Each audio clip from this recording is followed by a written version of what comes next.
Il tumore della prostata è il tumore più frequente nel sesso maschile. In Veneto ha un'incidenza del 20%. Una diagnosi precoce consente al 90% dei pazienti di mantenere una lunga vita attiva grazie ai trattamenti. Bisogna però fare prevenzione e sensibilizzare gli uomini al controllo. Per questo nel mese di novembre i rugbisti di tutto il Veneto si uniscono allo IOV in una campagna di prevenzione Movember che li vedrà in campo con i baffi. Un baffo che vuol dire attenzione per la propria salute.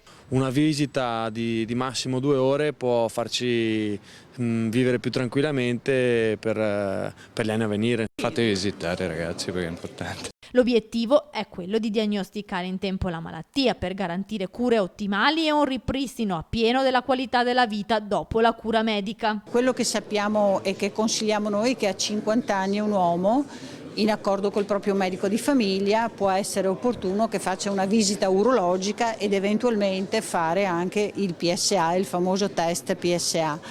L'importante è il non fare il fai da te, perché il fai da te è una cosa che poi non aiuta nessuno. Lo stile di vita è molto importante delle persone, perché quello che noi sappiamo oggi è che lo stile di vita permette di evitare il 40% dei tumori, quindi è un dato altissimo. E stile di vita che cosa vuol dire? Una corretta alimentazione e soprattutto un'attività fisica costante tutti i giorni, anche in queste persone che hanno una certa età. Non solo baffi sfoggiati dai campioni di 24 squadre, ma anche appuntamenti di divertimento e sport tra Padova, Verona, Treviso e Vicenza che culmineranno il 26 novembre con il test match Italia-Tonga allo stadio Euganeo di Padova, dove sarà allestito uno stand dell'Istituto Oncologico Veneto. Come ogni anno noi ci auguriamo che sia il riversarsi gioioso e collaborativo di migliaia di persone nella nostra città.